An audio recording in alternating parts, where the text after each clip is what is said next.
the disposal of the 25.01% interest in Brixton and Peerless. The other resolutions are also slightly related to it, but they're things that we thought that the shareholders might like us to do rather than things which are absolutely necessary. And in particular, resolution 2 which is to extend the company's accounting date, is within the remit of the board, but we also thought that we would like to know that the shareholders were in favour of what we were doing and why we were doing it. So, having declared the meeting open, I'll start by telling you what the proxy results of voting are. I don't think we've ever had 100% in favour of any resolution in the past, but 100% of the shareholders voted in favour of resolution 1, the disposal, excuse me, the disposal of the fixed and peerless interest. 100% of those actually voting have voted in favour of the changing of the accounting state. That's resolution 2, although a tiny percentage have withheld their votes, but no one has voted against. On the resolution 3, which is to extend the warrant period, we have 1,283,100 no, wrong. I'm just going to give the numbers. It's 93.19% in favour and 6.81% against.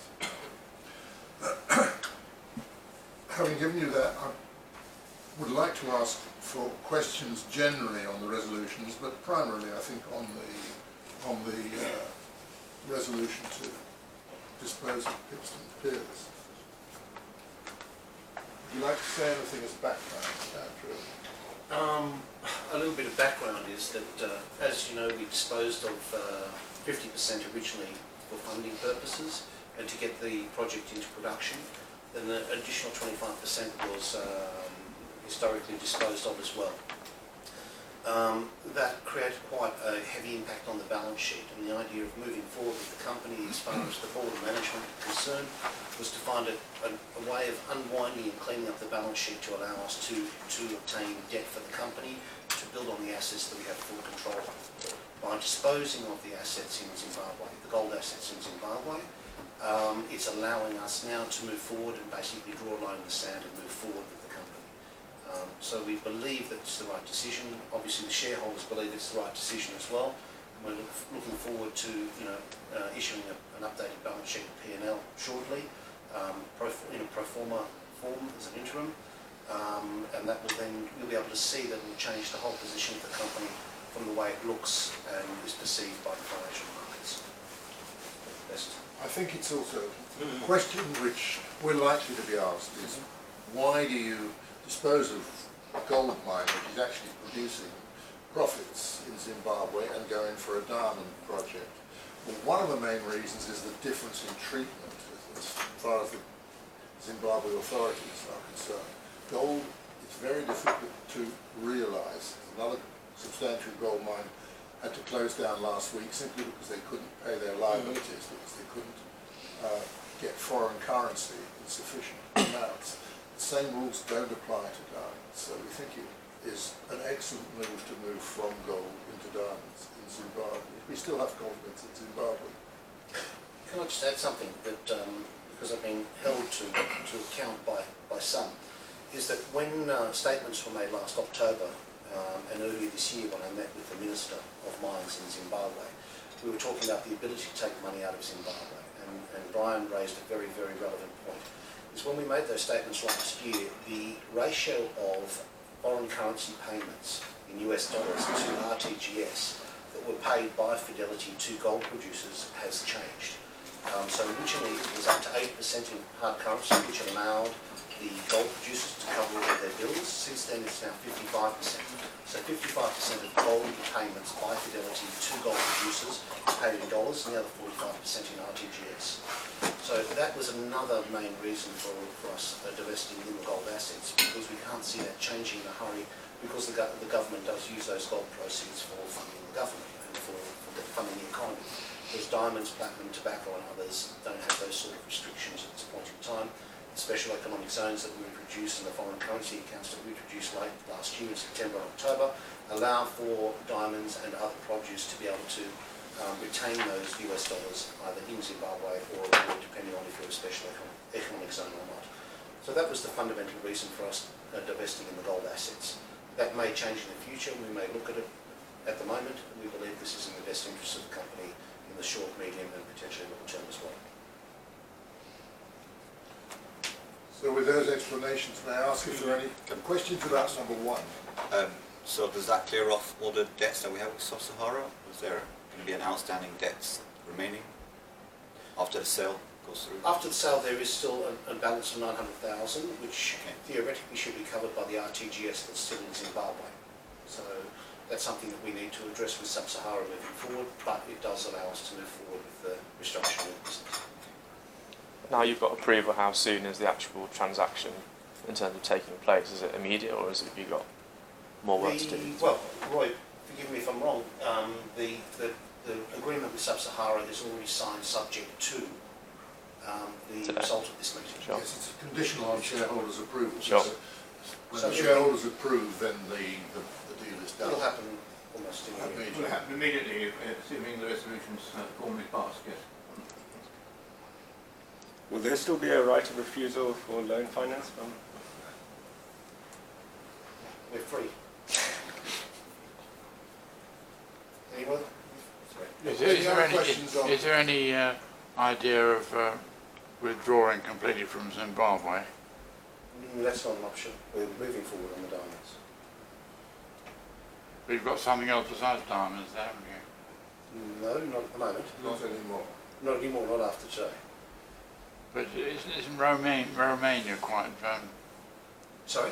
Isn't Romania good for us? Yes, it is. Yeah, but it's not in Zimbabwe. Sorry, if we thought you were asking a question about Zim. No, what was my mind is, could one day perhaps we could just go to Romania? We're in Romania as we are. And leave Zimbabwe? The opportunity in Zimbabwe is phenomenal for the company, especially in the diamond process. So we would not want to walk away. If in the back of our mind you've got this is the Major General who's lurking in the Parliament building there. Sorry? You've got the new General who's just as bad as the old General. I beg to differ. I mean, President Mnangagwa has been extremely, let's say, business-oriented over the course of the last 12 months. I mean, Zimbabwe really has opened. We're dealing very closely with the government there, and there are a lot of incentives for people to come and invest there. There's a lot of opportunity. They've introduced quite a lot of incentives for people to come out there and start investing, especially the way we're doing it, involving the community. So we are very confident in the way that the government is acting. Good. Despite the historical past, the way forward is extremely promising. What government decisions still have to be made before we can proceed with the diamond? No government decision per se. The government decisions have already been made. It's now just a matter of documentation. But as you know, there was a cyclone recently which affected directly Manicaland, which is the zone that the diamonds are in. And the official, I think, was over 200 people, and officially there are almost 1,000 people still missing. So I think that the priority of the Minister of State and the President in that region have been a little bit sidetracked, and we're not exactly their priority, although we do speak to them pretty much on a daily basis. So no, as far as politically, the only thing that's outstanding is the signature on the joint venture. So once that takes place, it's just a question of us obtaining funding and moving forward. Any other questions on the resolution to dispose of the interest in fixed bearers? In that case... Okay. No, I just wanted to say, like, we're selling all the gold assets, so it's not just Bixton, it's Eureka and everything, it's just all. Yeah. It comes within the same one, yes. Yes, it's covered. The resolution is that the approval be given to the transaction as defined and as described in the letter from the chairman of the company to shareholders accompanying the notice of general meeting, in which this resolution is proposed, and accordingly that the condition precedent contained in the contracts affecting the transaction be satisfied. May I propose that resolution from the chair and ask for those in favour? Anyone against? I declare that resolution carried. The second resolution, do we have any questions on the change in the accounting reference date? I think it's clear from the pro forma balance sheet given in the chairman's letter what the reasoning behind it is.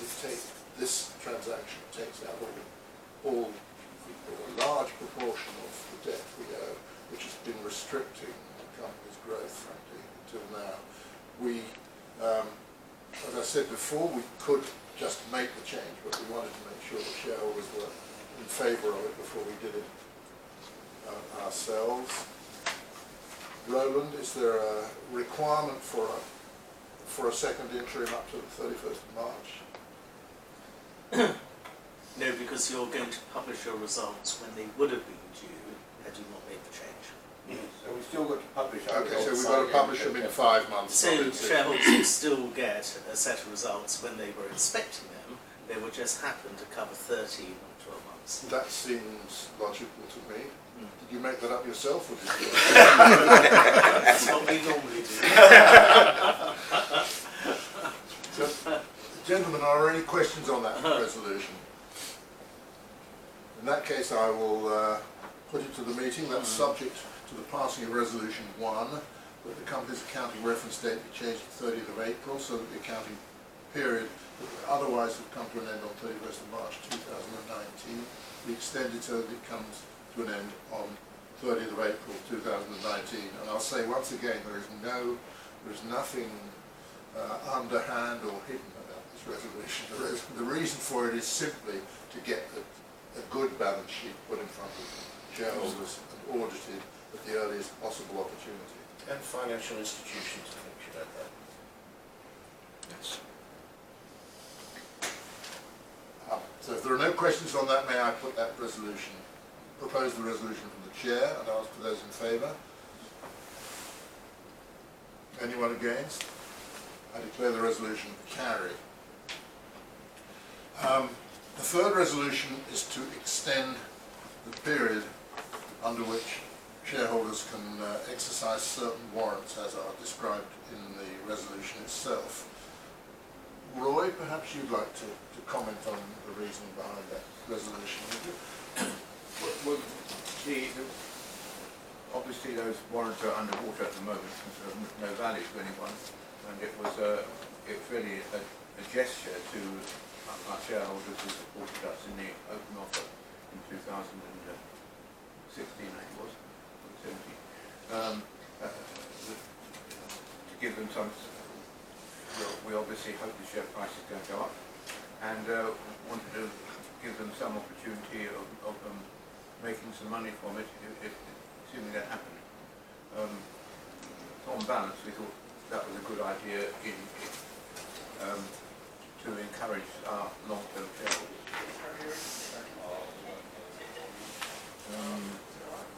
Clearly, if the warrants are exercised, it will also give us a little bit more money, but the price not lower than worth by people.